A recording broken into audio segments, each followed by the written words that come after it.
Bonjour à tous et bienvenue dans Keplan, c'est l'épisode 6. Vous êtes avec Clément et Paul, le duo Hit The Road, plus connu sous le nom de... Bah non, en fait c'est aussi Hit The Road. Et pour ceux qui ne nous connaissent pas et qui nous découvrent aujourd'hui, on grimpe des trucs hauts, on va là où il n'y a pas trop le droit d'aller pour faire des belles images. La Tour Eiffel, Tchernobyl, récemment Baïkonour au Kazakhstan. Tout ça. Et Keplan, c'est notre petit podcast, notre petit bébé, où on se livre davantage que dans les vidéos un peu léchées et consensuelles. Elles sont pas consensuelles, nos vidéos, pas du tout. Dans ce podcast, c'est l'envers de nos aventures et expériences sur YouTube, un podcast sport extrême, donc avec des invités d'exception, en l'occurrence Clément Dumais, multiple finaliste. Non, je rigole. Donc là, il n'y avait pas d'invité. Et du coup, c'est un podcast entre nous deux, mais les invités arrivent bientôt. Ils sont en chemin, d'ailleurs. Et aujourd'hui, dans Keplan, on va parler du futur. Alors, le futur, c'est un grand mot. Quel futur ? Quel futur pour Hit The Road ? Déjà, non, mais vous avez été beaucoup à poser en commentaire la réaction suivante. Mais si vous êtes plus motivés, les amis, arrêtez, tout simplement. Est-ce facile d'arrêter une aventure que tu as menée depuis 10 ans ? C'est vrai. Je ne sais pas. Non, mais surtout, la question de la motivation qu'on a abordée dans la vidéo précédente, le podcast précédent, c'était pas un constat d'échec. C'était peut-être comment trouver des solutions et c'était surtout, on est jusqu'au boutiste, donc on va pas abandonner la première difficulté, évidemment. Mais néanmoins, on vous remercie pour tous vos chouettes retours. Mais je monopolise la parole, donc peut-être que... je fais un podcast tout seul, les amis, c'est génial. Après, c'est bien, tu vois. Moi, j'assure juste que les caméras fonctionnent. T'es mon técos. Vas-y, raconte-nous. Non, mais ce qui est intéressant, c'est sur le précédent podcast, on s'était vraiment focalisé sur l'aspect physique de nos disciplines. Donc, c'était vraiment en tout cas pour ma part, la perte de motivation à aller à l'entraînement. Ceux qui ont vu, je commence à refaire beaucoup de training. Il y a des gens qui me disent « Ah ouais, ça y est, t'as fait un podcast, t'es remotivé. » Non. Comme je dis, là, le training que je fais un peu tous les jours ne me plaît pas. Mais j'essaye de faire des exos qui me plaisent et des trucs où j'ai des facilités pour qu'il n'y ait que le côté cool de l'entraînement, pour essayer de recréer justement un automatisme. Parce que, avec ce qu'on raconte dans le podcast et puis vos retours qui étaient intéressants, c'est vrai que on a parfois fait un amalgame entre motivation et discipline, c'est deux trucs différents. Donc là, j'essaie de me discipliner pour espérer recréer une espèce de motivation.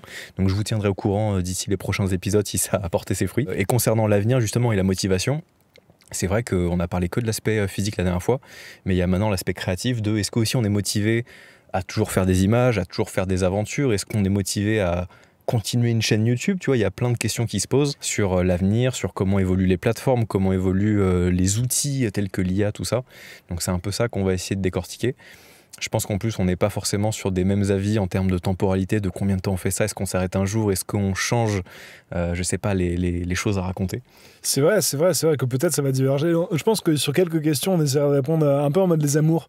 Tu sais, genre simultanément, tu vas voir si, pof, j'ai pas prévu les pancartes. Drama, on arrête tout, c'est terrible. Cette idée d'aborder le futur, elle est venue d'un constat simple, c'est que les plateformes changent, les plateformes évoluent, les codes sont en perpétuelle mutation, tu ne retrouves plus en fait. Et notamment, je vais passer pour un gros boomer, hein, mais avec l'arrivée de TikTok globalement toute la shortisation du contenu qui pour moi amène un déficit de concentration énorme où c'est le zapping, c'est le best-of de Noël avec toutes les chutes. Ça t'évoque quelque chose. Et ce problème de shortisation du contenu, je trouve qu'il est grave en termes de...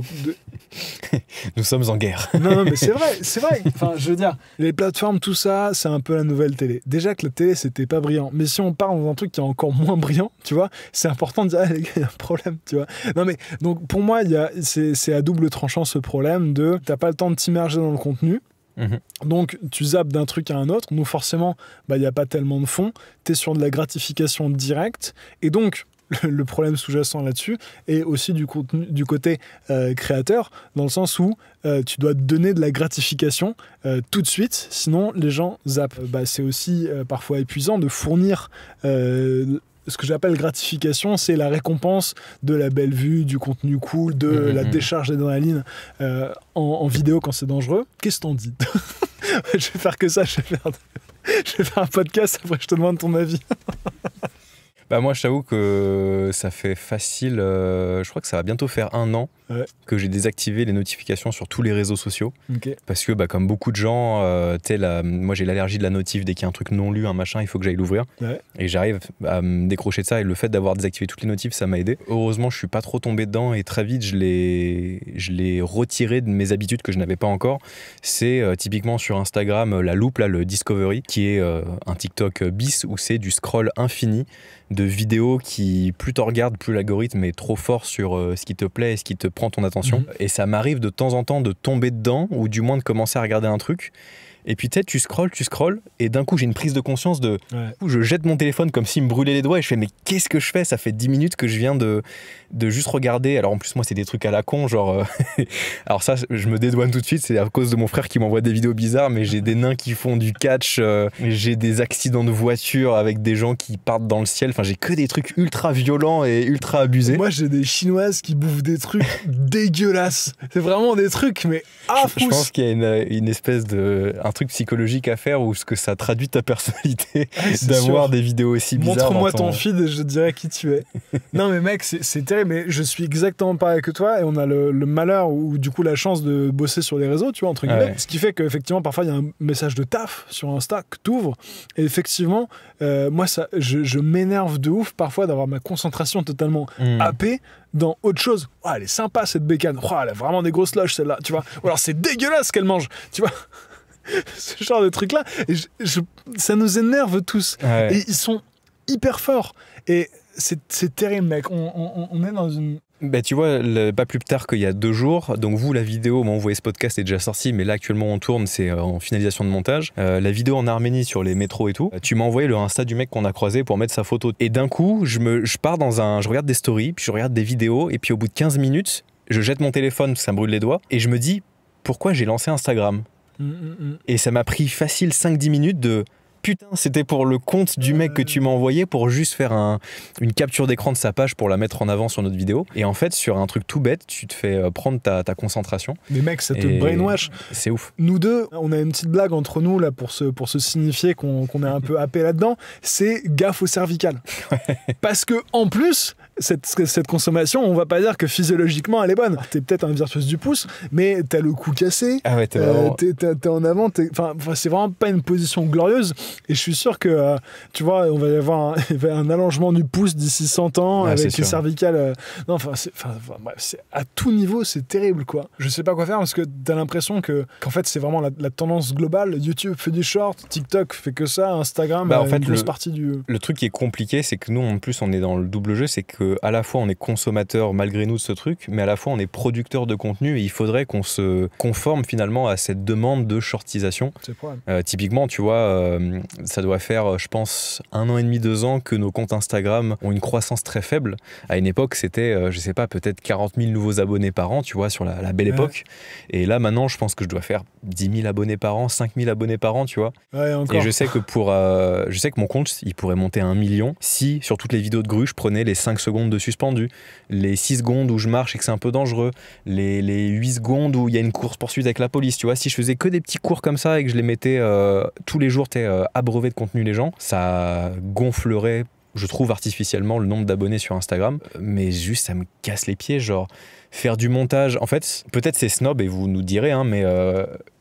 En fait, quand on fait une vidéo, on y passe du temps sur le tournage, sur l'écriture, sur la prise de risque dans certaines activités. Et tout ce temps passé, j'ai envie qu'il soit utile, gratifiant, que les gens se sentent motivés, qu'ils aient vu des belles vues, qu'ils aient vu des belles images, ou du moins qu'ils aient passé un bon moment.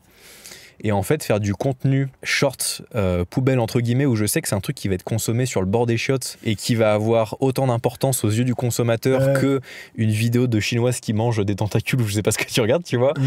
Et en fait, ça me fait chier de me dire, bah tiens, même ce short qui dure 8 secondes, peut-être que tout le process de création, de montage, ça m'a pris une demi-journée, parce que tu sais, il y a quand même du temps de importer les rushs, découper, trouver la bonne musique. C'est sûr.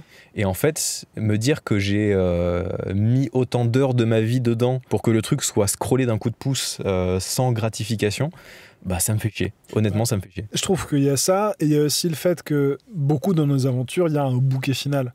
Tu vois, genre t'as suivi toute la progression et pof, c'est le reveal de la belle vue, la performance, le machin. Et je trouve que quand ils isolent juste la performance, elle a beaucoup moins de saveur. Ouais, Tu vois, ouais. elle a beaucoup moins de saveur. Et il y a aussi quelque Et part... pour qu'elle ait plus de saveur, il faut du coup toujours plus, sauter plus haut, sauter plus Bah loin, ouais. prendre plus de risques. Ce qui humainement n'est pas Tenable. possible. Il y a aussi quelque part pas l'envie de participer à la connerie globale, enfin entre guillemets, tu sais ce que je veux dire, parce que si tu produis du contenu comme ça, bah, t'encourages aussi les... Ouais, tu sais ce que je veux dire, si tu produis que du contenu long, bah, quelque part les gens qui ont envie de voir... Justement, sont moi, obligés ce qui me saoule aussi, c'est que on a ce cul entre deux chaises. On est quand même obligé de s'y conformer pour que les vidéos fonctionnent parce que c'est notre Ouais. gagne-pain, tu vois. Ouais. Mais j'ai pas envie de rentrer dedans à 100%. Et même nos vidéos YouTube, tu vois, on essaye le plus possible que y ait cette progression avec cette histoire de bouquet final, faire monter une pression, etc. Mais malgré tout, depuis 2 ans facile, on est obligé d'utiliser certains codes de YouTube. On vous en a déjà parlé plein de fois,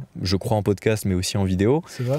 Typiquement, le cœur de notre métier, c'est aller grimper une saloperie, faire une image. Et la manière de trouver le bon truc pour que ça marche aujourd'hui, en fait, demain, si je fais une vidéo qui s'appelle « Je grimpe une grue et je me suspends », ça va marchouiller, voilà. Mais si tu l'enrobes dans un concept YouTube, parce que c'est ça qui marche. Typiquement, les campings illégaux, c'est le bon compromis de « Ah ouais, c'est conceptuel, c'est un truc très YouTubesque, mais le contenu en lui-même, ça reste ce qu'on fait. » Grimper un échafaudage pour atteindre une grue, une vue, etc. Donc en fait, passer son temps à non plus juste se focaliser sur la création du contenu, mais à penser le bon titre, la bonne vignette, la bonne manière d'amener l'action, le bon twist pour que le cerveau tellement peu disponible soit intrigué par ce titre. C'est un peu fatigant sur le long terme. Et moi, c'est un truc qui pourrait me faire arrêter YouTube rapidement, je pense. Je trouve que c'est un truc qui me pèse et qui nous pèse. Enfin, je te rejoins totalement là-dessus. Il y a pas longtemps, je regardais une vidéo, évidemment, d'un mec qui faisait une analyse qui était plutôt juste, qui parlait d'une dichotomie. Donc, Ce que tu m'as envoyé, Marketing Mania, tout je comme ça. crois, pour le citer absolument, rendons ce que. Je crois que c'est ça le nom de sa chaîne. Enfin, je connais très bien sa tête, mais je me rappelle jamais du nom de sa chaîne. Mais je trouve ça malin. Et du coup, effectivement, il faisait la dichotomie entre youtubeurs à concept et youtubeurs à vibes. Et moi, j'aurais tendance à dire qu'on est des youtubeurs à vibes. Tu vois, avec des. Ce terme est drôle quand même. youtubeurs à bonnes vibes d'ailleurs, j'espère. On est obligé un peu de faire cette démarche de hey Coco, on est là, allez regarder notre vidéo, elle est super cool. Donc en mode youtubeur à concept, en l'enrobant. Et je trouve que c'est pas évident parce que j'adorerais faire des vidéos qui me font juste plaisir, tu vois. Donc vraiment en mode vibes, tu vois, justement, genre tu penses pas trop à l'enrobage, les cuts rapides et tout, tu prends le temps d'instaurer les trucs, d'amener les gens dans ton univers et tu te fais vraiment genre purement kiffer à la créa. Mais j'ai trop peur des 30 000 vues. Et alors, faut pas se dire, ah, il a peur des 30 000 vues, le snob, machin. Qui est déjà énorme, tu vois. Non, en fait, j'ai peur des conséquences financières sur la création de nos vidéos qu'aurait faire si peu de vues par vidéo, entre guillemets. Concrètement, si demain on fait si peu de vues, il va falloir trouver d'autres manières de financer ces prods, en fait. C'est un peu un cercle vicieux, tu te dis. Ouais, mais en fait, il y a aussi j'aimerais bien, mais il de... faut que je prenne le risque. Ouais, mais je pense qu'on est aussi dans un espèce d'entre-deux. Peut-être qu'en fait, on aurait dû 100% se focus dans un truc à vibe ou peu importe, tu vois. Ouais, un choix. Et là, on a le cul entre deux chaises où on a fait le choix aussi de faire des trucs peut-être plus conceptuels pour toucher un plus grand public parce que le problème des youtubeurs à vibes, pour reprendre son terme, très vite, tu as une niche et qu'une fois que tu as touché toute ta niche, et tu plafonnes en termes d'abonnés, de vues. Une fois que tu as touché tous les gens intéressés par la photographie urbaine, tu pourras pas toucher tout le monde. Et le souci de ça, et c'est pas le côté on va perdre de l'argent et c'est très grave, c'est si demain on peut diviser par 2 nos rentrées d'argent et qu'on peut toujours produire les vidéos, il n'y a aucun problème. Ouais. Mais aujourd'hui, en fait, notre monteur, il coûte les sous que ça coûte. Partir à Baïkonour, mais même juste là en Arménie pour les vidéos qui viennent de sortir, ça coûte des sous en fait, mine de rien. T'as aussi le choix de te reposer sur ta communauté qui peut te financer. T'as des chaînes vraiment niches qui font des très bons scores sur Tipeee. Nous, le score est correct sur Tipeee en termes de dons. Mais vu qu'on a atteint ce palier de 800, 900 000 abonnés, qu'on est presque au million, dans la tête des gens, on est une grosse chaîne et on n'a pas besoin de financement comme un petit créateur de 100 000, ce qui est tout à fait vrai. Mais entre la démonétisation et ce truc de... À la fois, on fait pas des concepts YouTube de qu'est-ce qu'il y a dans la boîte, où est l'imposteur. J'ai l'impression qu'on est justement dans l'entre-deux où on a ni les avantages de l'un, ni les avantages de l'autre. Ouais, en fait, ce qui est relou, c'est que même plus globalement, t'as parfois l'impression que ah mince, le contenu que j'aimerais faire, il rentre nulle part sur n'importe quelle plateforme, tu sais ce que je veux dire ? Ouais. Genre, en gros, il faut que tu fasses rentrer ton contenu dans une case pour qu'il marche et que tu puisses le produire tout simplement. Et t'as moins ce côté, je trouve, un peu quand on a lancé la chaîne, de dire on fait n'importe quel contenu, on verra bien. Tu vois ce que je veux dire ? Genre comme si on s'était nous-mêmes enfermés dans une dynamique. C'est très philosophique, hein. Là on parle... C'est des questions ouvertes. Ce podcast, il n'y a que des questions ouvertes. C'est vraiment... Non, mais c'est intéressant de se poser les questions et faire participer aussi les gens qui créent directement ces aventures. Parce qu'il faut vraiment vous dire que on a toujours été à l'écoute des gens, en tout cas. Nous, on lit tous les commentaires et s'il y a des trucs qu'on fait mal, on en tient compte. Ça, pour nous, le commentaire, il est hyper important et je vais reprendre exactement l'expression que j'ai dans le dernier podcast. Si vous n'êtes pas là à nous dire ce que vous en pensez et qu'on ne peut pas vous lire, on est littéralement deux mecs qui parlent à un bouquet d'arbres. On est passé du buisson de l'épisode précédent au bouquet d'arbres, on a changé de spot. Il y a eu un upgrade, on a changé de spot, vous l'avez vu. Non, ouais, donc c'est vraiment important. Et je dis pas ça pour le référencement, mais je dis vraiment ça pour le plaisir personnel de se dire j'ai envoyé cette vidéo sur l'internet mondial à des gens qui l'ont vue, apprécié ou pas apprécié, mais il y a eu une réaction. Ouais. Tu vois ce que je veux dire? Il n'y a rien de plus frustrant de parler à quelqu'un qui te répond jamais. Ouais. Bon, vous m'avez compris.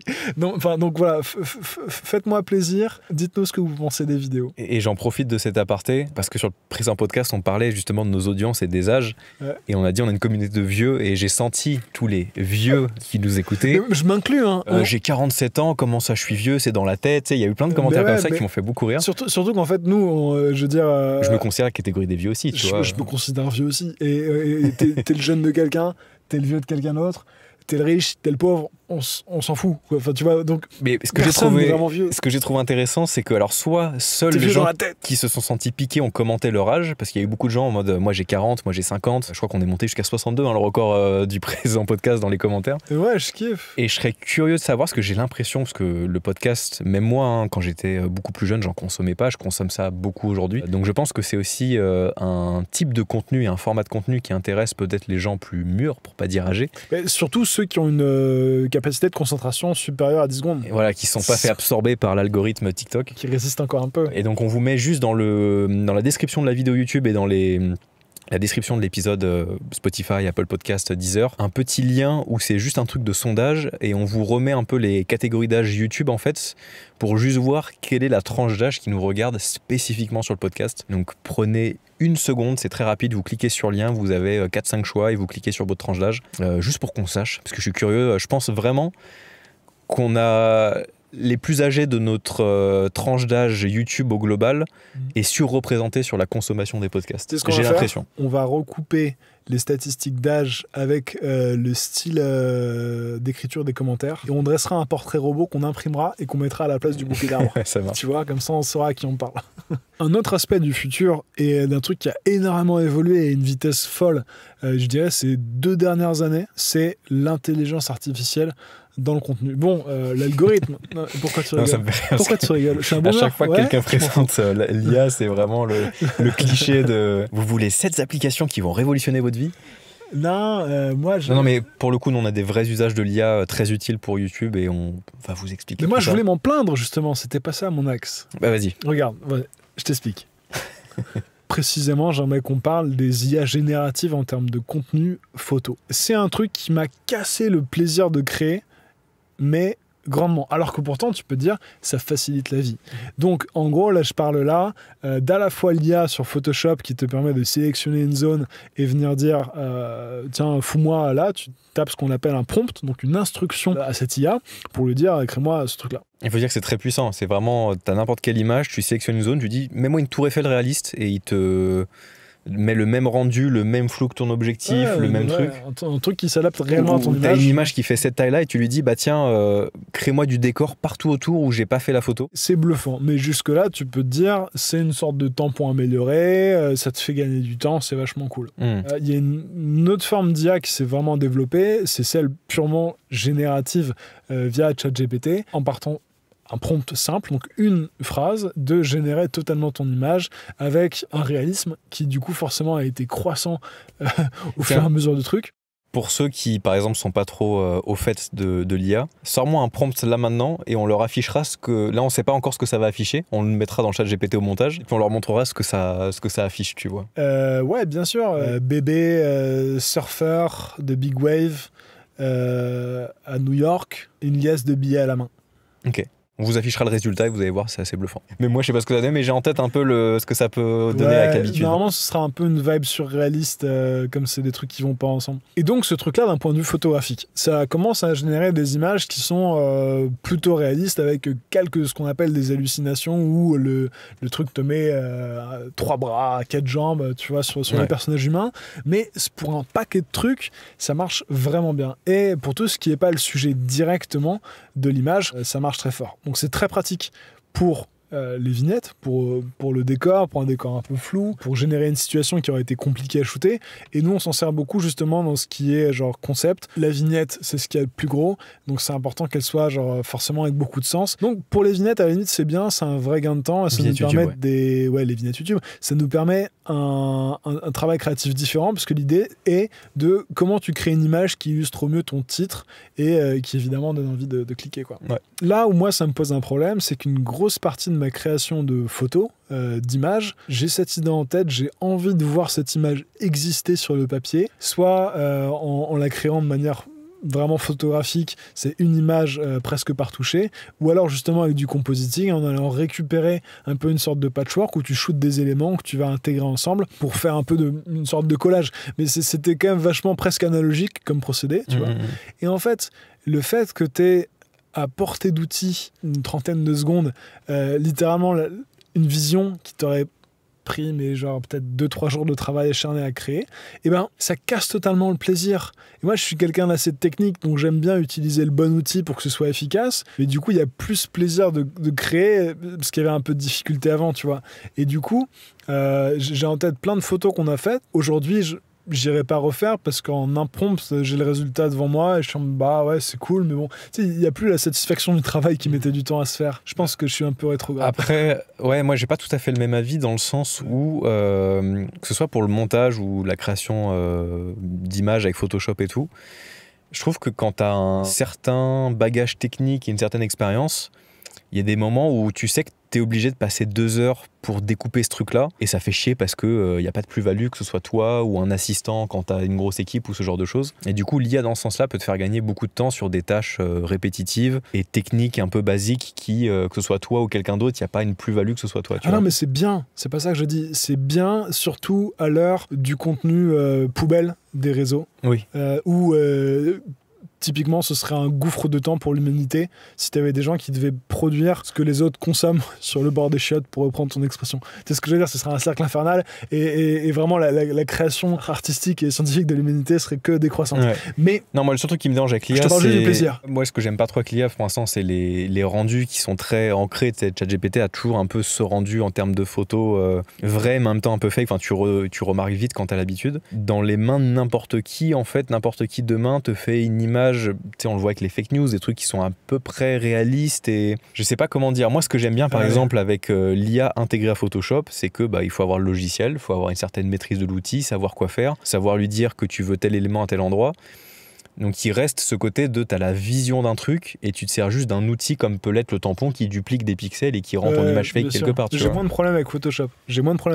Là où tu vois un chat GPT où c'est juste un texte et que demain n'importe qui peut écrire un truc et avoir ce résultat peut me déranger un peu plus, mais finalement me dérange de quoi en fait, de qui je suis pour être dérangé. Ouais, mais après le problème d'un truc, c'est qu'après t'as le problème d'authenticité de l'image, tu vois. Je suis sûr que dans pas longtemps on va voir émerger une technologie d'authentification, une sorte de truc d'NFT ou de je sais pas quoi, parce que je suis un boomer, mais un tampon qui certifie que c'est une vraie image.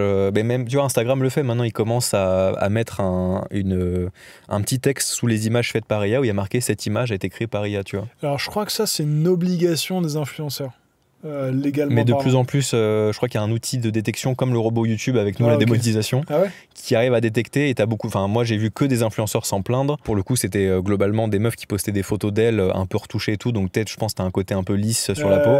Et l'outil d'Instagram est pas très performant. Et ils pensaient que c'était de l'IA avec la mention ça a été fait par IA écrit en gros, alors que pas du tout, tu vois. Ah ouais, mais bon, ça c'est énervant. Et en même temps, tu vois. Assume ton grain de peau dégueulasse. Je rigole.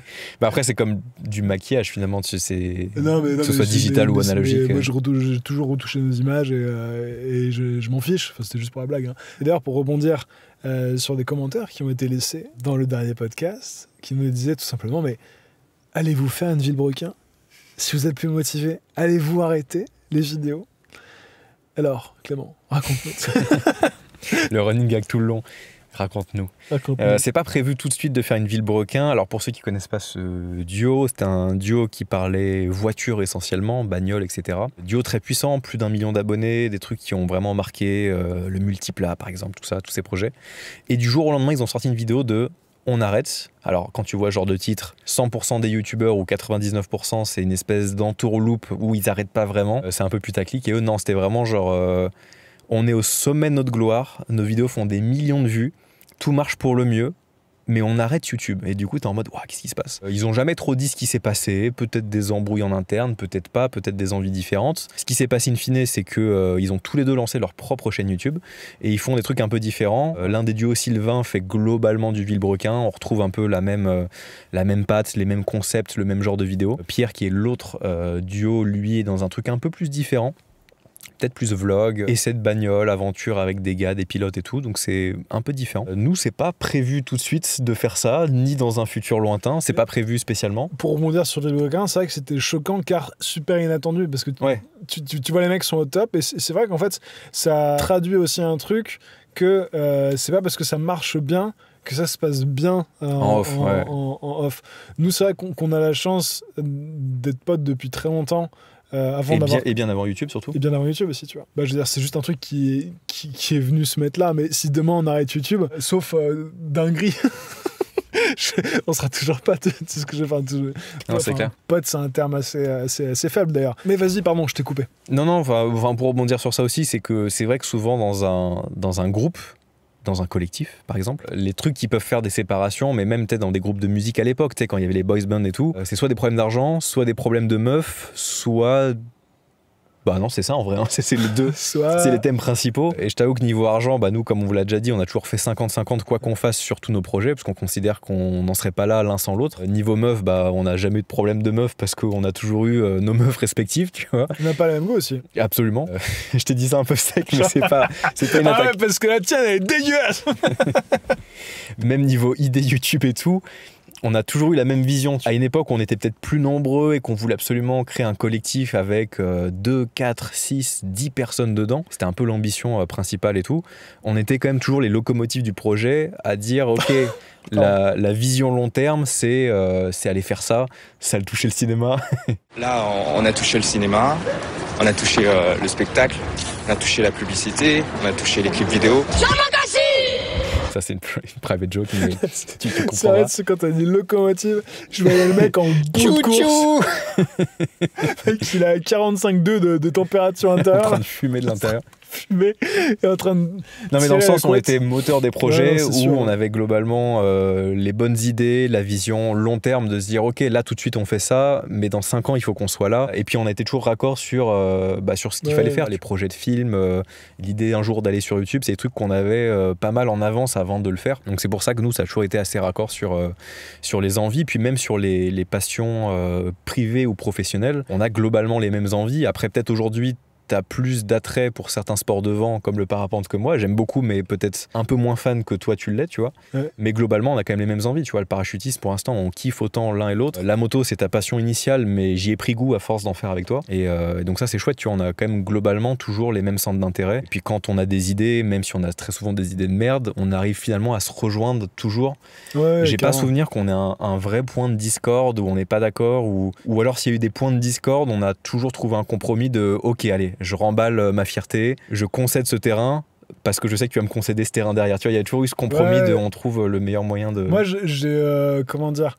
Je crois qu'on en a déjà parlé en vidéo, en podcast ou quoi. Je fonctionne vraiment genre pour le projet dans le sens où ma volonté personnelle, mon ego ou genre ce que je suis, en fait ça a pas tellement d'importance par rapport à l'accomplissement de la mission, du projet, de l'objectif, de quoi que ce soit, tu vois. Du coup, c'est vrai qu'on a parlé dans un podcast il y a pas si longtemps, peut-être 2-3 épisodes en arrière. Non, c'était une vidéo. Ah non, ou dans un podcast. Je sais plus. Ouais, je sais plus. Et ça c'est marrant parce que je comprenais quand tu disais ça. Mm-hmm.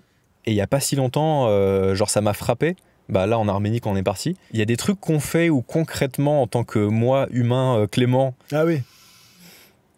C'est cool, mais peut-être j'aurais fait autre chose. Mais vu qu'il y avait ce but commun de ce projet vidéo ou aventure à deux, En fait, si tu veux, le projet me transcendait en tant qu'humain. Genre, je réfléchissais plus en tant que moi, qu'est-ce que je pense intérieurement. C'était plus, ah ouais, pour le bien du projet, et le projet est stylé, et je crois en ce projet, et je vais faire l'effort pour qu'on mène à bien la mission. Je sais pas si c'est clair Si, moi, c'est ça. C'est donc du jusqu'au boutisme pour accomplir le truc que tu as commencé.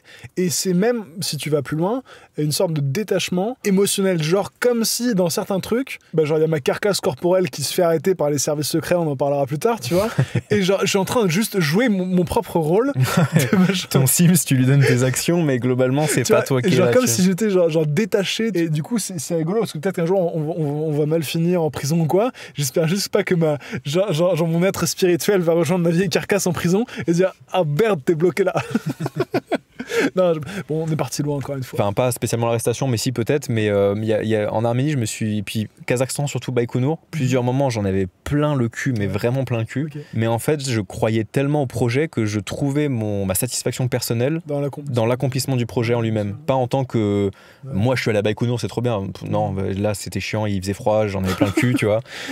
Mais dans le projet de créer une belle aventure, un beau film et d'avoir des belles images en souvenir, du coup, je trouvais la force mentale et la satisfaction là-dedans. Pour revenir mais du coup, pour finir l'aparté, du coup concrètement, si ça avait été des acteurs, enfin d'autres gens à notre place et que j'étais juste là en tant que caméraman photographe, je pense que j'aurais trouvé la même satisfaction. Parce que le but c'était de ramener ce témoignage. C'était pas tant de le vivre en tant qu'humain, c'était plus arriver à rendre cette aventure la plus belle possible avec les outils créatifs, caméra, photo, drone, ce que tu veux, quoi. Pour revenir à ce qu'on disait sur les disputes ou pas, tu vois, je pense que c'est ça qui est aussi capital dans une bonne relation. C'est forcément de la communication, mais aussi genre beaucoup d'empathie, tu vois, genre pouvoir se mettre à la place de l'autre pour réellement comprendre. Et c'est... Alors, peut-être que d'autres diront le contraire, hein. Je sais pas. Non, mais moi j'ai tendance à avoir beaucoup d'empathie et même pouvoir tout comprendre. Tu vois, genre même quelqu'un qui m'a fait la pire saloperie, je comprends. Alors, je veux dire... T'es un enculé, mais bon. En même temps, si j'étais à ta place, est-ce que... Non, non, mais genre avec tu ton peux vécu tout et ton truc, je peux comprendre. Tu peux tout comprendre, ce qui n'excuse rien. Mais je pense que j'ai tendance à comprendre, pas forcément excuser ni trouver ça acceptable, mais comprendre. J'ai le même processus, enfin comment dire, non, j'ai la même finalité que toi, en mode bon, ok, voilà, mais c'est plus du... je comprends bien pourquoi c'est un... En fait, je suis arrivé à un âge où j'ai plus envie de me battre pour des gens, c'est si t'es un enculé et que tu fais des crasses... Attention, gros de mots sur YouTube, ça va être censuré en plus. Ce sera censuré, donc vous n'aurez jamais entendu ça, mais alors c'est vrai qu'on s'est rendu compte, d'ailleurs, parenthèse, en plus c'est toi qui m'as raconté, donc raconte-nous. C'est vrai que sur YouTube, on va être obligé de censurer toutes nos insultes. On a plein de vidéos qui viennent de se faire démonétiser, qui sont tombées à la suite. Et j'ai fait appel en mode, qu'est-ce qui se passe ? Et ce qui est chouette, petite nouveauté pour leur donner ça à YouTube, maintenant, quand une vidéo se fait démonétiser, ils te disent pourquoi. Avant, ils te disaient pas, ils te disaient juste, non, c'est démonétisé. Là, ils te précisent, sur tel timecode, il y a tel truc. Je crois 6 ou 7 vidéos récentes qui viennent de se faire striker. Et le motif, c'est grossièreté. Donc, putain, merde, nique ta mère. Bon, là, vous venez de tout entendre biper ou du moins j'ai coupé le son sur la fin de l'insulte, mais vous comprenez le principe. Et pour juste finir sur ce que je disais, c'est que je suis arrivé à un âge où maintenant tu peux me faire le pire des crasses. Et je vais pas chercher à trouver une excuse, à réfléchir à tout, c'est juste je passe à autre chose. On dit le pire truc, c'est l'ignorance, tu vois, c'est ignorer les gens. Et maintenant, c'est ce que je fais, c'est... Vas-y, fais tes trucs, vole ses concepts, vole ses projets, parle de ton côté. Moi, je fais ma vie, j'avance et ça me touche pas. Et j'ai l'impression... Depuis qu'on a déménagé au Portugal, ça me détache encore plus. Genre, fais tes trucs là-bas, loin. Là, tu vois, moi mon quotidien, c'est ce qui se passe autour de moi et il n'y a que des gens sympas. Et ça me va très bien. C'est vrai. Et d'ailleurs, ce qui nous amène à une question qu'on a également en commentaire. Pourquoi avez-vous déménagé au Portugal ? Est-ce l'évasion fiscale ? Les impôts ? Les impôts ? Eh bien, la réponse est simple et Problème claire. Judiciaire ? C'est... Non.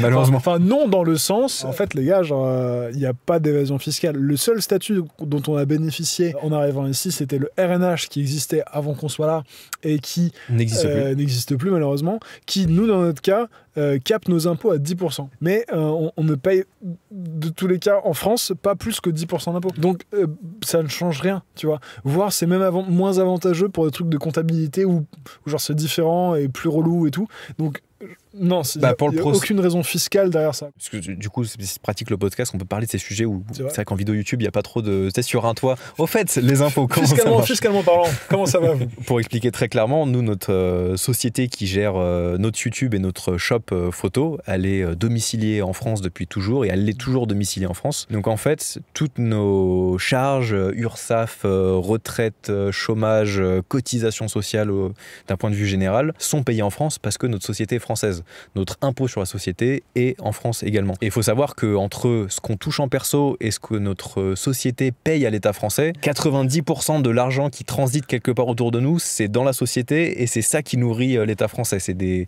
dizaines de milliers d'euros et c'est vraiment énorme. Et du coup, donc ça, c'est payé en France. Et je trouve ça normal dans un sens parce que notre communauté est française, francophone.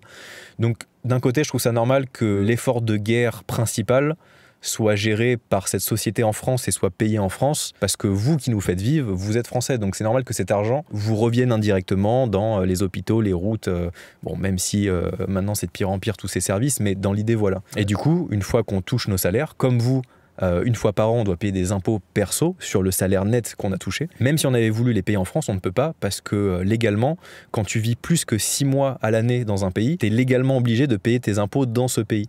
Donc vu qu'on y vit toute l'année, même si j'avais voulu payer mes impôts perso en France, eh ben, j'ai pas le droit légalement de le faire. Globalement, quand tu gagnes pas beaucoup d'argent au Portugal, c'est légèrement plus avantageux qu'en France. Quand tu es dans la grosse classe moyenne ou quand tu es dans les riches, c'est moins avantageux qu'en France. Donc voilà, donc nous, d'un point de vue perso, je payais moins d'impôts en France, pour le coup, par rapport au Portugal. Ouais, mais du coup, c'est pas la raison principale. Pas du tout, toi, la raison principale, je te laisse expliquer. Mais moi, juste pour faire une parenthèse fiscale, je trouve ça super dur d'avoir une société aujourd'hui en France. Je suis pas contre les impôts, genre en fait très loin de là, parce que ça finance des trucs auxquels je crois. Le seul truc, c'est que parfois, t'as tes coûts de production. Ouais. Et genre quand tout le reste c'est des taxes, moi je m'en fous, encore une fois, même le côté pas d'ego trip, ça va dans mon salaire. Mon salaire, je m'en tape en fait. Ce qui compte, c'est que la boîte puisse produire les aventures. Et en fait, quand tu peux à peine produire les aventures et que tout le reste il part en cotis social, t'es en mode genre, non, c'est clair. Oh. Bah, en fait, c'est plus le ratio de peut-être à des marques genre qui peuvent te payer beaucoup d'argent, enfin en tout cas à notre échelle. Il y a une marque qui peut te filer 10 000 balles pour faire un gros placement de produit machin. Tu te dis mais 10 000 euros, t'es royal. Genre à l'époque de Sergi, 10 000 euros c'était 5 ans de vie assurée avec le peu de dépenses que j'avais, tu vois. J'aurais arrêté de bosser, je pense. Mais sauf que 10 000 euros sur la société, une fois que t'as retiré déjà les frais pour faire la vidéo, donc y aller, peut-être payer un caméraman, payer le monteur, payer tous ces gens-là. Je pense à Jack typiquement sur beaucoup de vidéos qui nous aide énormément. En fait, une fois que t'as ces coûts-là qui sont payés, que tu payes toutes les taxes, les cotisations et juste que tu veux récupérer un bout de salaire, putain gros, sur 10 000 euros il reste rien en fait. C'est ahurissant, et quand tu y penses en fait, 10 000 euros c'est une somme énorme, mais quand tu regardes ce qui te reste net sur ton compte à toi... Toi dans la poche pour la rémunération de ton travail, tu vois, genre, en sachant que t'es allé te peler le cul au fin fond du Kazakhstan, oui en plus, t'as vraiment intérêt à avoir pris du plaisir à te peler le cul au fin fond du Kazakhstan. Oui, c'est pour à ça la que limite, c'est je t'avoue que les 10 000 euros, si c'est juste pour faire ça n'existe pas des sommes aussi grandes, en tout cas à notre échelle. Si c'était 10 000 euros pour 15 secondes de story Instagram dans mon canapé, très bien, je m'en plains pas. Du coup, ça regarde que toi, t'as choisi un très mauvais concept épuisant. Oui, c'est vrai. Très mauvais concept. Pas très mauvais choix, mon ami. Tu peux te faire arrêter, c'est dangereux, faut être en bonne condition physique, tu pourras peut-être pas le faire toute ta vie. Très mauvais concept. On s'est jamais posé cette question-là. C'est pas du tout physiquement rentable. Et donc, les raisons de notre déménagement au Portugal et c'est pas les mêmes déjà, toi et moi. Soleil. Ça, oui. Non, pas que. En fait, en gros. Moi, c'était vraiment ma meuf. Ouais, ce que je te conseille, c'est de faire la vraie histoire complète. Enfin, la vraie histoire, comme s'il y avait des fausses histoires, mais l'histoire complète de A à Z. Et puis moi, je donnerai la mienne. Parce que vraiment, je reçois des commentaires très régulièrement sur Instagram de... Peut-être dès que je mets une story, genre de moto avec juste le tag Portugal Instagram, les gens sont en mode pourquoi t'es là-bas, machin. Comme ça, je pourrais juste découper ce passage du podcast et envoyer l'extrait, tu vois. Bah écoute, nickel. Moi, c'était un meuf qui connaissait bien le Portugal, qui avait vraiment envie d'y aller depuis très longtemps et qui me disait... Bien, on va au Portugal. Pareil, le Covid et tout, ça devient vraiment relou. Elle avait vraiment envie de se réinventer là-bas. Bah, en fait, non, parce que moi, j'ai quand même toute ma famille, mes potes, mon taf et tout. Il est pratique, le travail à Paris. Mais en fait, finalement, j'étais tout le temps en train de me casser pour faire nos vidéos. Et donc, finalement, j'étais à Paris que pour vite teuf faire du montage, voir les 2-3 copains que j'avais le temps de voir, m'entraîner en salle de grimpe où il y avait une profusion. Donc, finalement, moi, ça m'arrangeait bien. Elle vivait à Paris au quotidien. Et du coup, Genre pour elle, c'était... Enfin, en fait, il y avait pas d'échappatoire, que de la négativité. Elle m'a vraiment mis un ultimatum où même on a fini par se séparer. En mode, bon, bah moi je me casse. Du coup, moi aussi, je suis un peu têtu, donc on s'est séparés. Enfin, bon, après, je vais pas forcément rentrer dans les détails de vie personnelle. Finalement, j'ai fini par aller faire de la moto au Portugal avec Tom. Et quand j'ai vu le Portugal, ce que c'était réellement, les opportunités d'entraînement moto, mais surtout aussi, en fait, juste les gens, le rythme de vie, le calme, la paix. C'est un pays qui est très pacifique à plein d'égards. Et donc ça m'a vraiment attiré, tu vois. C'est vraiment ça qui m'a dit, ah merde, ben j'ai fait une grosse connerie, tu vois. Je suis retourné voir ma meuf en lui disant, ouais, bah en fait, finalement, le Portugal, tout compte fait, tu vois, ok. Et donc après, ça en est suivi toute une période d'aller-retour. J'étais un peu entre Paris et le Portugal, jusqu'à ce qu'on trouve une loc au Portugal et qu'on s'y installe. Et donc là, ça fait 3 ans. Ouais, 3-4 ans. Ouais. 3 ans que je suis là et pas envie de partir, quoi. C'est vraiment, vraiment sympa. Je kiffe de ouf revenir à Paris pour les bons côtés. Tu vois, genre pour les potes, pour la ville, pour l'architecture, pour tout ça. Mais si j'arrive à faire ma vie au quotidien dans ce petit coin de paradis, tu vois, un peu ce havre de paix, bah en fait, je trouve que j'ai tout gagné. Être quelque part où t'es pas en train de chercher à t'échapper, tu vois, c'est vraiment un privilège de ouf et je serais prêt à sacrifier plein de trucs, même en termes de confort financier, juste pour être quelque part, tu vois. Et en fait, la question se pose pour énormément d'entre nous, je pense, est-ce que tu veux avoir une vie stressante dont tu cherches à t'échapper, qui elle-même te crée des coups et que du coup pour pallier à ces coups tu dois travailler comme un acharné, ou est-ce que tu veux être quelque part qui te correspond à la base, bah, tu peux en fait, davantage te satisfaire de peu parce que tu es déjà dans une forme de bonheur, juste le fait de vivre au quotidien, tu vois. Ça c'est très vrai. Je me suis vraiment fait la réflexion de quand j'étais à Paris, j'avais hâte des vacances de me dire vas-y, je vais partir là-bas, ça va être trop cool. Moi les vacances c'est soit nos tournages à nous où on va ramper dans la poussière, soit je t'avoue des petites vacances à la plage où tu visites un peu, tu fais des petites randos à la cool, c'est très bien. Et je me suis rendu compte que, parce que du coup moi ça fait 1 an et demi, 2 ans, un an et demi que je suis là au Portugal. Et j'ai plus du tout l'envie de voyager en mode vacances repos. Je suis beaucoup plus heureux au quotidien autour de chez moi et ça me fait chier même parfois où on doit partir, pas forcément pour nos tournages, parce qu'il y a quand même des trucs vraiment cool qu'on fait, mais parfois il y a des petites obligations de retourner en France et je suis en mode ah putain la flemme, genre je vais quitter mon cocon, machin. Il y avait vraiment avant à Paris ce besoin de vas-y, il faut qu'on parte tourner un truc, faut que je parte là-bas décompresser. Et depuis que j'ai quitté Paris, j'ai plus du tout cette envie de me dire il faut que je parte au soleil 2 semaines pour couper les réseaux, décompresser. Pour moi, je pense que c'est vraiment le côté Paris ou grande ville. Je pense qu'il y a. Oui, je pense qu'à la campagne en France, il y a sûrement le même. La France, c'est un pays genre magnifique et moi, je me sens vraiment profondément français, tu vois. Et je serais genre ravi dans un futur, je sais pas quand, tu vois, de revenir m'installer dans une campagne française pour avoir la culture française, pour tout ça. J'aime beaucoup mon pays, mais c'est vrai que je suis vraiment heureux d'être là aussi ici, tu vois.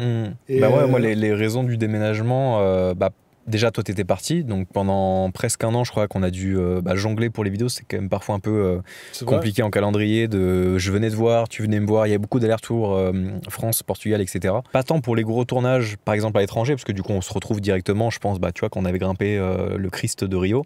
T'étais à Paris ? J'étais à Paris, t'étais au Portugal, mais on s'était juste retrouvés au même aéroport, donc ça revient au même, tu vois. On était parti de Lisbonne du coup. Enfin toi de Lisbonne et moi de Paris.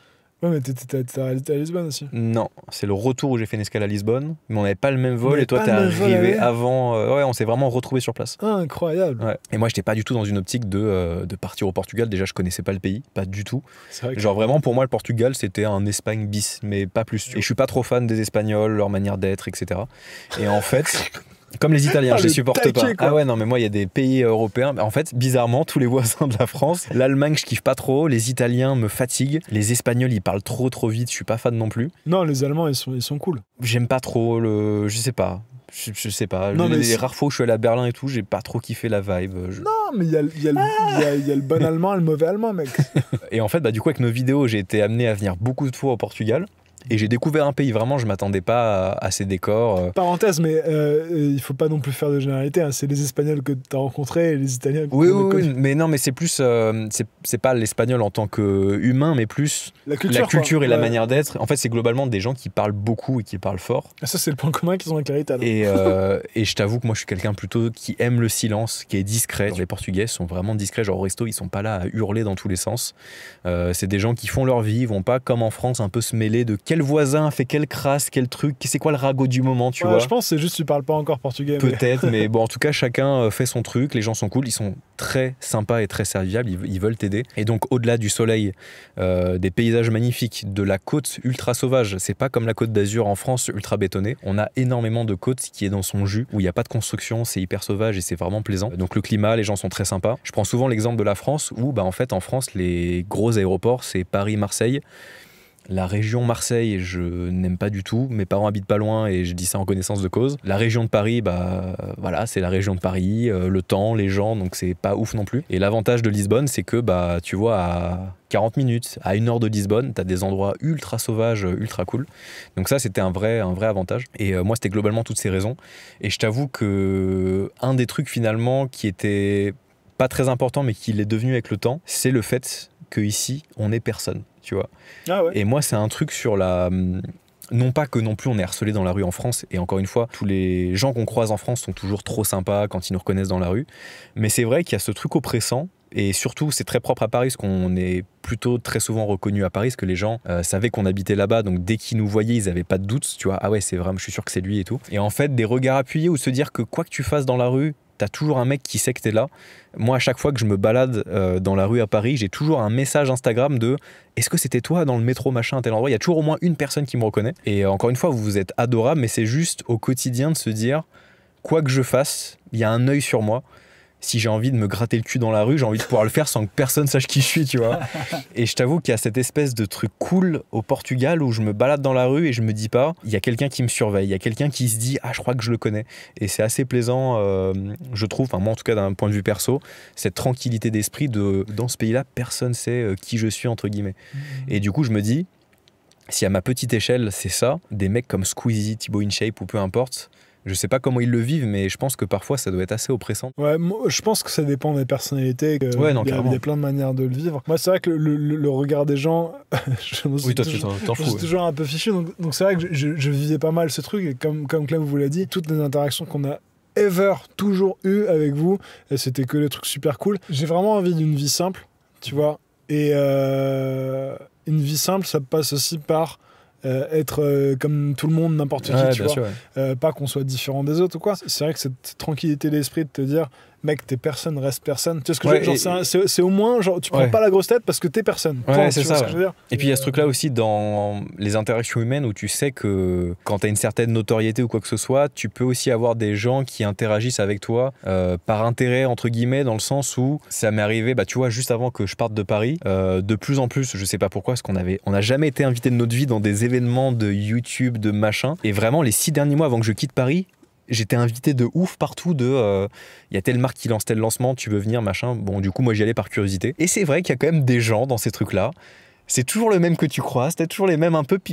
Parfois, j'ai l'impression un peu picassiettes. Et t'as des gens, tu sais, qui viennent te parler parce qu'ils savent qui t'es, ils savent quel chiffre tu représentes en quelque sorte. Alors que clairement...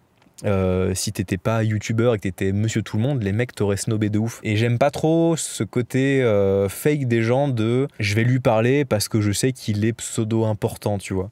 Bon après, ça s'appelle du réseautage, et pareil, c'est une ville de réseautage. Ouais, ouais. Même pour mais moi, à titre personnel, c'est pas un sûr. truc que j'aime, et du coup, c'est ça qui est chouette au Portugal, c'est quand je parle avec quelqu'un, je sais qu'on est sur le même pied d'égalité. Il n'y a pas de « Ah, je vais lui parler parce que peut-être que je peux gratter un truc », c'est on se parle comme deux humains, tout à fait égaux, et je trouve que c'est sain comme truc. Et le dernier truc aussi, c'est moi j'ai toujours fait une grosse différence entre vie privée et vie publique. Je partage rien de ma vie privée, et je trouve ça cool comme ça que quand je vais à Paris, c'est ma vie publique. Je viens pour mentalement, ouais. Pour aller grimper, faire une saloperie. Je viens pour une avant-première ou je viens dans un état d'esprit de je viens pour parler aux gens parce que je suis quelqu'un de très réservé qui parle pas trop avec les gens. Et je viens dans cet état d'esprit, c'est plaisant. Et du coup, au quotidien, ma vie privée que je n'ai pas envie d'exposer, je la vis là pleinement, sans être lui il me regarde bizarre depuis tout à l'heure. Je suis sûr il m'a reconnu. Il y a plus de questions. C'est juste je vis, quoi, tu vois. Okay. Et ça, j'avoue que c'est un truc que j'aime particulièrement ici. Voilà, c'était un long monologue, mais on a toutes les infos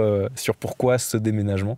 Et pareil, très heureux d'être là et pas prévu du tout pour le moment de repartir en France, même si, évidemment. La nourriture française me manque énormément, les restaurants français me manquent, j'adore aller en France, mais au quotidien, là, c'est chouette d'être ici. Dernier sujet de ce podcast également, sur le futur de la chaîne, on en parlait, nos vidéos, elles coûtent cher à produire. Ah là, mec, il parle que de thunes, c'est horrible et tout. Non mais, enfin, nous, on aime bien vous partager ces trucs-là, et c'est vrai que nous, il y a une grosse partie des finances de la chaîne qui sont assurées par les sponsors publicitaires qu'on fait avec les marques, qui nous permettent de faire face en fait à tous les frais qu'on a quand t'es une prod qui voyage, une prod en itinérance, qui a des monteurs et tout. Juste pour que les gens se rendent compte, les placements de produits sur notre chaîne, c'est facile 65% de notre financement au global. Ensuite, c'est complété avec un petit peu le shop, un petit peu les rares vidéos monétisées, un petit peu Twitch, et encore aujourd'hui on n'en fait plus vraiment, un bon bout du Tipeee aussi, et la vente des films, mais il faut faire des films pour que ça se vende parce que les vieux films ne se vendent plus. C'est globalement ça le camembert Hit the Road. Et du coup, là c'est vrai que cette année, vous l'avez peut-être vu, ça vous a peut-être plu,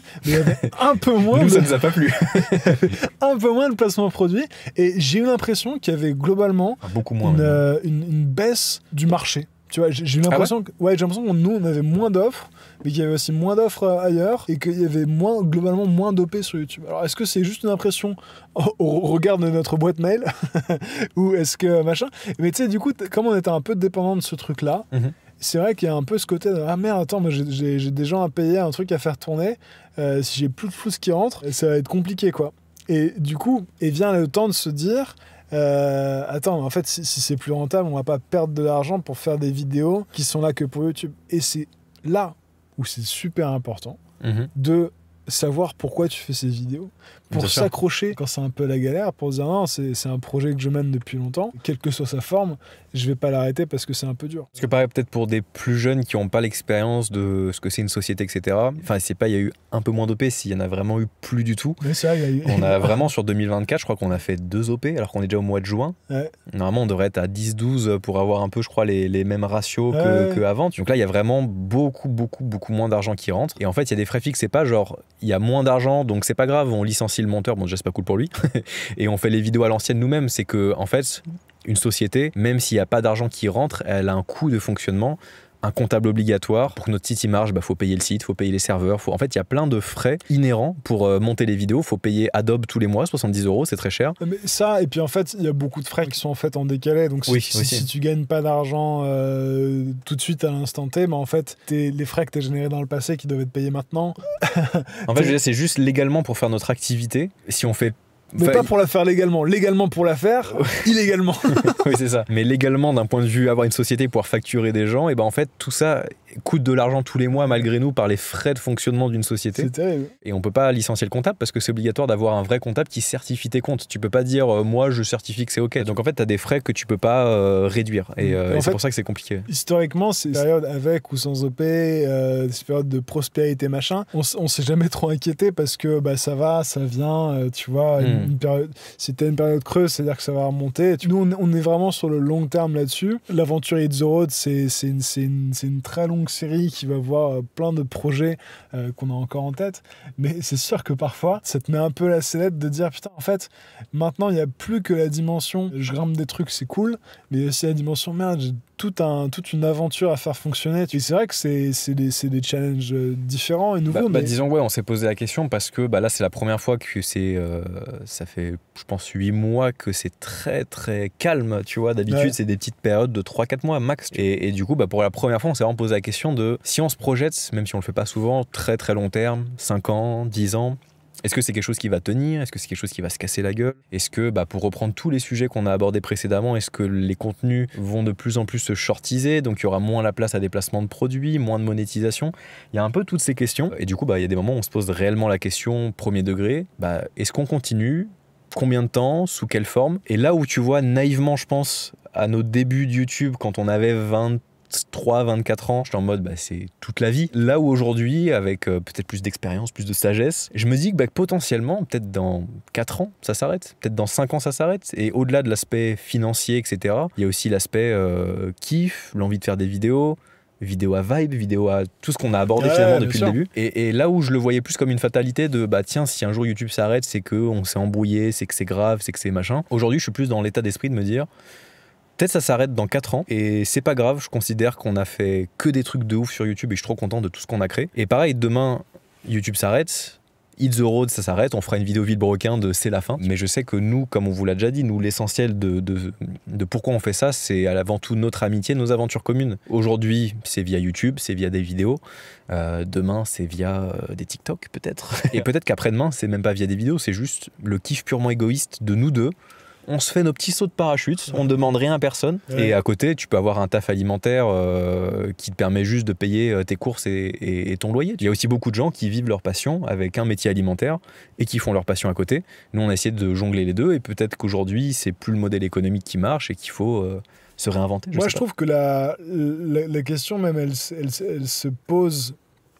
Au-delà de l'aspect financier, elle se pose dès lors que tu n'as plus l'impression qu'en fait ton contenu est bienvenu sur la plateforme. Et en fait, à plein de moments, on a eu cette impression de on se fait démonétiser, ils veulent plus de nous, les codes changent, on veut plus de nous, tu vois.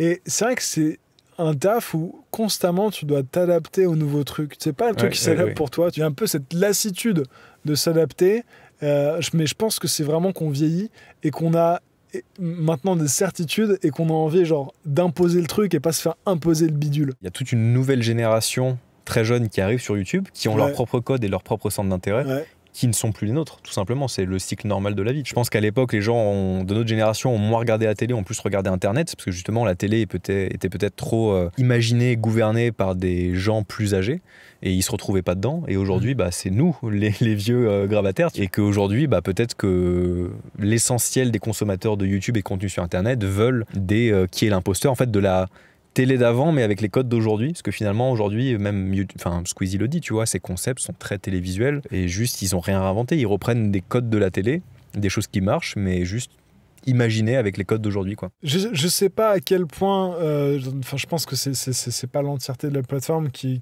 est vouée à se TVifier. Je pense pas. C'est ça l'avantage de YouTube, c'est que t'auras toujours les deux. T'auras toujours le youtubeur à vibe dans sa niche qui est juste là pour faire des vidéos sans parler ou juste y créer un abri en mode bushcraft et ça fera son million de vues dans sa petite niche de son côté et puis à côté t'auras des super productions. C'était là la réponse que je voulais apporter à ce que tu soulevais, c'est que moi je pense que tant que la passion elle est toujours alive, c'est ça qui te fait avancer.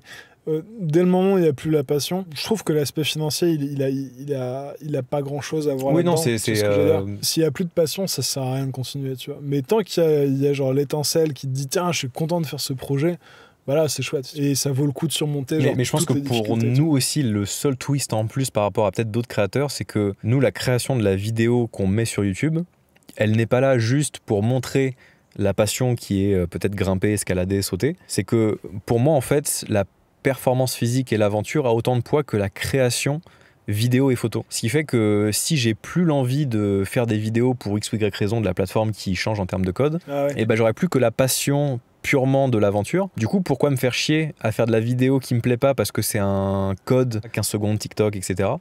Donc du coup, autant faire juste la passion physique et même pas me faire chier à faire des vidéos. Trouver une nouvelle forme de vidéo. Bien sûr. Tu vois, parfois on s'éclate à faire des films, mais c'est vrai que les films étaient quand même assez youtubesques. Les deux suivants, de Rio et de Baïkonour, que Explore était assez filmique et que ça, c'est vrai que peut-être c'est un truc à retrouver. Le prochain pour moi, il faut repartir dans une vibe explore où tu te prends plus la tête sur les planches et évidemment ça touchera peut-être 1% de l'audience, mais nous ça nous fait plaisir. C'est ça, d'ailleurs du coup annonce, le prochain film sera vraiment dans une dimension cinématique. Est-ce que tu fais un truc beau ou pas? C'est la question de la proximité.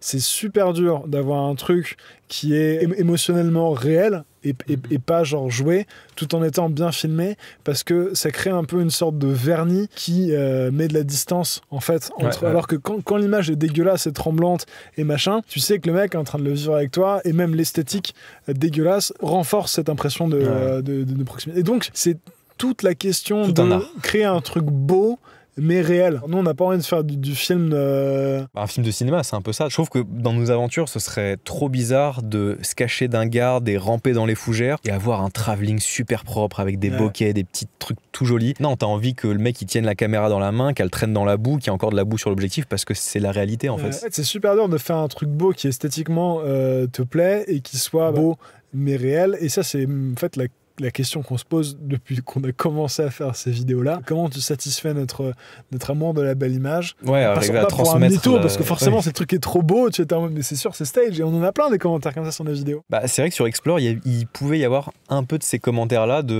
Il y a des spots qu'on a fait 2 fois, on s'est fait arrêter 2 fois parce qu'il nous manquait le plan au Ronin propre qui tourne autour de la structure. Ça sert à rien, mais on voulait un truc joli, tu vois. On force, je crois. C'était un peu l'annonce surprise de cette fin de podcast, c'est que effectivement, il y aura un prochain film. Vous emballez pas, je ne peux pas vous garantir que ça sorte en 2024. On l'a même pas encore tourné. On n'est même pas sûr de l'idée en plus, c'est ça. On a les petites idées, on est en train de réfléchir. C'est du temps, c'est du taf, c'est du machin. En tout cas, nous, ce qu'on aime bien faire, c'est un gros projet par an. Donc il y aura un gros projet. On aimerait l'offrir pour Noël 2024. S'il n'est pas prêt à ce moment-là, on aura une autre surprise pour Noël 2024, vous inquiétez pas. On aime bien vous faire des petits cadeaux tous les ans, donc on va trouver. On bosse dur. On bosse, putain, alors là, on bosse sacrément dur en ce moment.